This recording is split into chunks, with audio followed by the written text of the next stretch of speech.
Hi, I'm Kathy Zaleski with Realty One Group Peak in Bozeman, Montana, and today we're going to do a virtual tour of Flanders Mill. So Flanders Mill is right across the street from Gallatin County Regional Park. For proximity's sake, it's about 17 minutes over to the hospital, 13 minutes to the MSU campus, which is right in this area, 13 minutes to downtown Bozeman. You got about 7 minutes over to this area, which is North 19th, where Costco, Target, Home Depot, Lowe's, REI, Smith's Grocery Store, all of that in this area. It's about 17 minutes to Bozeman Yellowstone International Airport. And if you're interested in doing some skiing or maybe some mountain biking, if you head out down Bridger Canyon Road, it's about 30 minutes out to Bridger Bowl.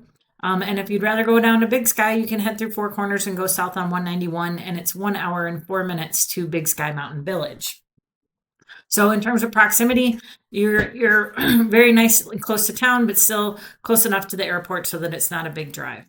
So this outlined area here is Flanders Mill, again, across the street from Gallatin County Regional Park. You also have Bozeman Sports Park. This is Baxter Meadows 10-acre park. You've got Diamond Park within your subdivision, Oak Springs Park, again, right across the street. This area right here is where Gallatin High is. You also see Meadowlark Elementary School, and just north a little bit is Chief Joseph Middle School. Okay, so again, you can kind of see the layout of Gallatin County Regional Park, Sports Park, Baxter Meadows Park. You can see that this area out here is still relatively agricultural. Again, Gallatin High is right here. You've got another park area over here off of Durston.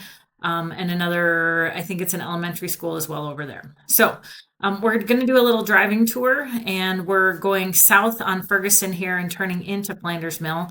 And while we do some driving around, I'll just give you some statistics on the area and the homes in it. So the Flanders Mill was developed between 2017 and 2020. It started development from the south end to the north end. We're at the north end here. The north end, the aesthetic is a lot more kind of modern farmhouse feel, whereas the south end is a little bit more craftsman. Most of these homes, all independent builders. There wasn't just one builder in the subdivision. This area, there's a little creek that runs through there and some walking paths on either side. So again, average square footage of a home in this area is about 2,375, so just under 2,400 square feet. Lot size is between 8,000 and 10,000 square feet. As you can see, they do allow on-street parking in Flanders Mill. And with the homes kind of on these smaller lots, lots of them still having 3-car garages. Sometimes in the winter months, snow removal kind of becomes an issue when you've got a lot of cars on the streets. The city does plow these roads, but again, if there's a lot of parked vehicles, they can't really do it very thoroughly. Also, just even snow blowing your own driveway can get difficult when there's not a lot of area to blow your snow to. So something to consider if you have a lot of drivers that are going to be living with you, something to consider. Overall, there's 266 freestanding single-family residential homes in Flanders Mill. As you can see, we're coming up here to the apartment complex that is within the Flanders Mill subdivision, and that is 198 units, largely 3 beds, 2 or 3 bedroom units. Additionally, as we come to the kind of drive around the apartment complex here, you will see there are the Bridger Mountains, so great views. As you drive around and head further south through the subdivision, we're going to get past this apartment complex, and there are 12 townhome units in Flanders Mill as well. So you have 3 kind of different types of housing. You've got the single family residential, you've got the apartment complex, and then you have these townhomes. The townhomes are generally about just around 1,800 square feet, and they're very well appointed. They have attached 2-car garages and short driveways. But yeah, definitely 3 different kinds of living available here in Flanders Mill.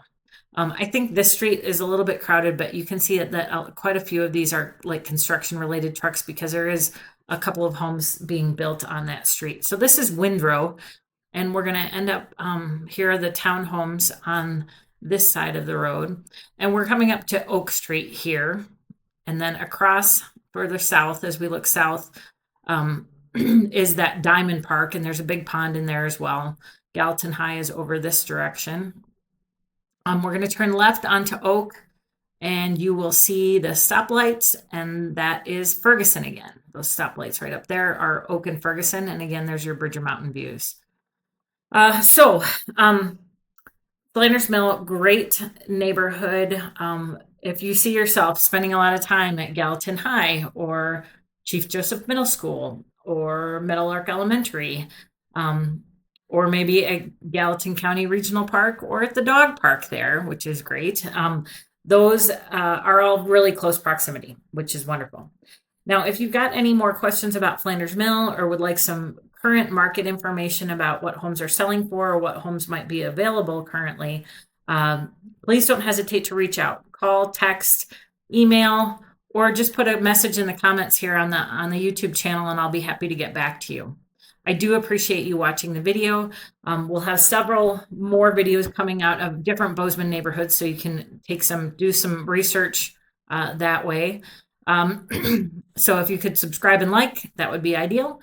After this drive-through video, there's also drone video from a winter with more snow, but you'll be able to get a little bit more lay of the land. So please enjoy. And if there's anything that I can do to help you in your home search in Bozeman, I'd be happy to do it. Reach out. Thanks so much.